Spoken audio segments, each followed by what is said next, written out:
Oh, there's a look at beautiful Minnesota. Nothing like the world, nothing like the Midwest. Oh, yeah, that's Greg Bedard.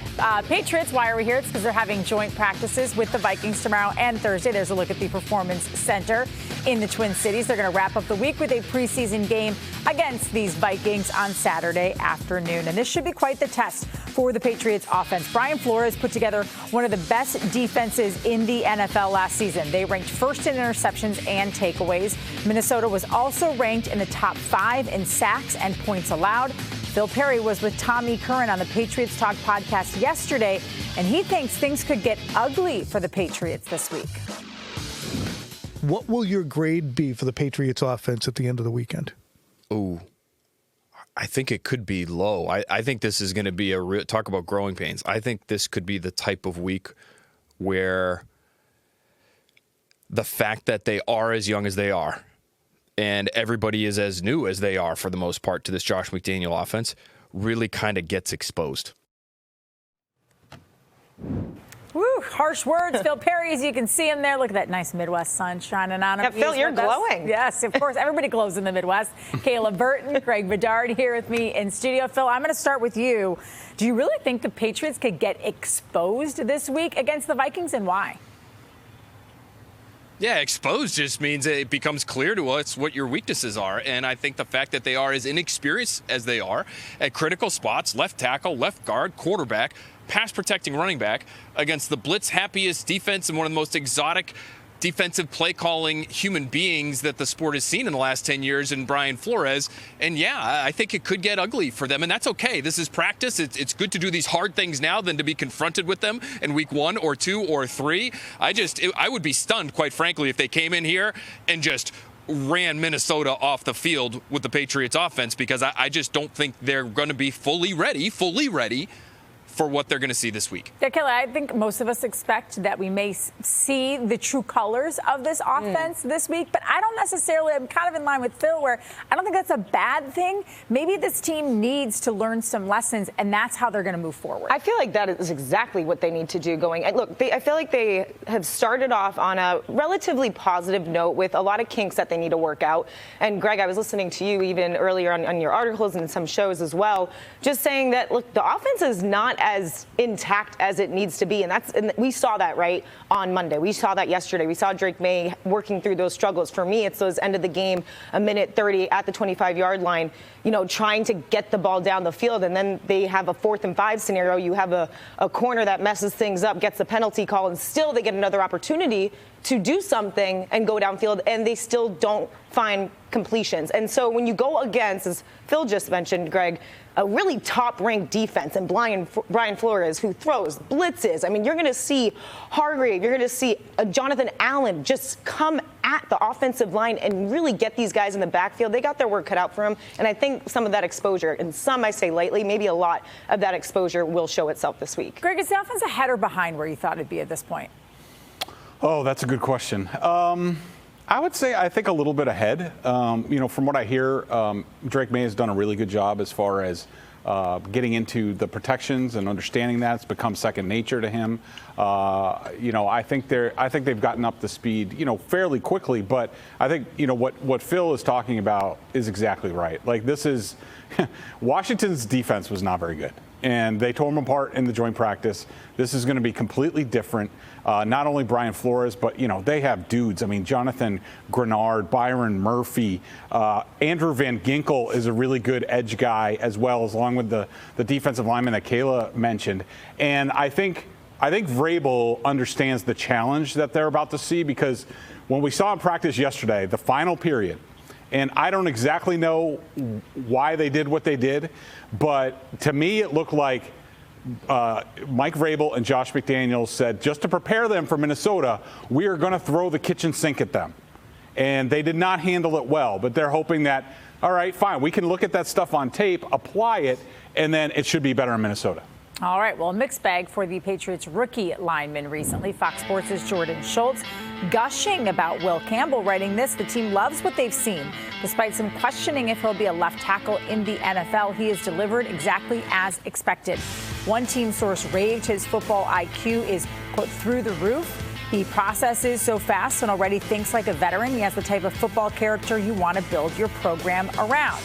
Greg Bedard not as high on his line mate Jared Wilson after his performance on Friday. Wilson really struggled in his 14 snaps with 5 minus plays. This surprised me because he's been rock solid in camp. There was some good work on duo blocks between the two rookies, but there were some technique issues that will need to be cleaned up with Wilson, and he is sort of a novice at this position. How are you feeling, Bedard, about an all-rookie left side of the offensive line? I don't have an issue with it because, well, number one, I really like the 3 offensive line coaches that they have, and they'll be on top of it. Doug Marrone, talking to him yesterday, he raved about the coaching situation, saying that the offensive line coaching is the best he's ever been around. And he's been in the league for like 35 years. I also think that both of those rookies have the intangibles. They're extremely smart, both of them. So I think they will learn and get better as this goes along. But, look, it hasn't, Wilson, a lot of the stuff is just he's new to the position. It's been a while since he played it. He'll learn. Campbell, what Jordan's talking about, no one questions the intangibles about Will Campbell. The smarts, the toughness, like all that stuff, it's off the charts. We knew that.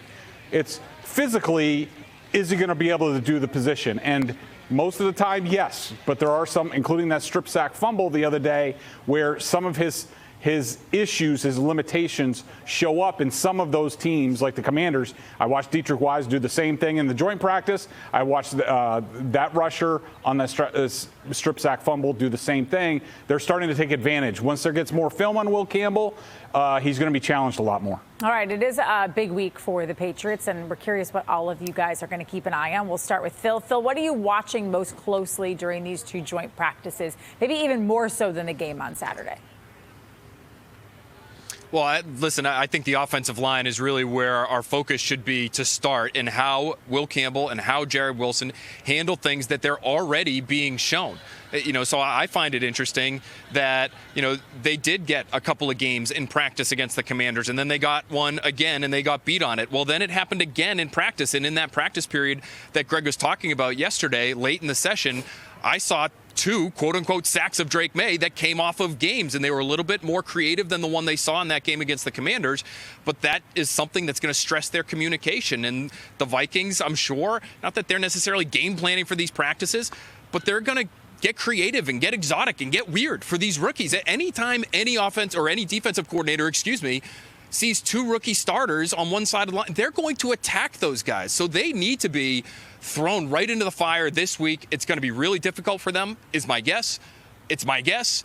It's going to look really bad at times, and there are going to be plays that aren't even going to be able to get off because those guys just don't have it down. And that's what we should expect at this point. Those are the growing pains of having 2 really young players on one side of the line. So it's that unit. It's those 2 on the left side and Drake May. Maybe it's Travion Henderson too. Can they sort out the pressure, and can the ball get out of Drake May's hands quickly enough? There was another snap in that practice yesterday where there was looking like an all-out blitz to me from watching it, and Travion Henderson didn't turn his head around quickly enough for what looked like sort of a hot route sort of situation. Drake May spikes the ball at the backs of his heels. So those are the kinds of plays they're going to see over and over and over again this week. For this joint practice, I want to see more of the receivers getting involved. I know that with the Commanders and that specific game, you didn't see a whole lot of them get involved. Sure, you saw Efton Chisholm, and I'm really excited about this guy. I hope that the Patriots can somehow find a spot for him because he's an exciting receiver, and he's working hard, and it's actually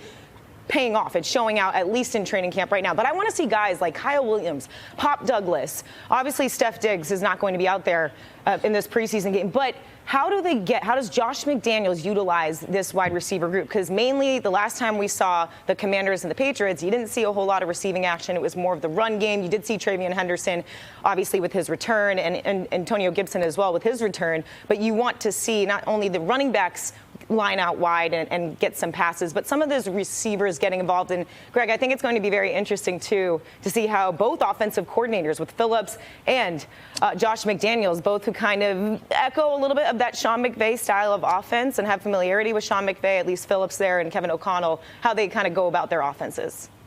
Yeah, I mean, look, obviously the offensive line is a chief concern, but I'm really going to be watching Drake May in this situation. And I think that Mike Vrabel is as well. I mean, it's been comfortable to this point. Training camp, you had the Commanders at home, you had a game. Now you're going on the road, and he's under a new coach. Mike Vrabel's sort of been poking Drake May a little bit on, leadership and how he's dealing with things. And so now they're going to face adversity. How does Drake react to that? How does he pick up his teammates? These are all going to be important things that I think Mike Vrabel is looking forward to seeing Drake May with this test. Yeah, I mean, I think every one of us is going to be watching the offense a lot more than the defensive side of the ball. All right, check out the Patriots Talk podcast for the latest on the team throughout the season. You can scan this QR code on the screen or find it on your favorite podcasting app or on YouTube.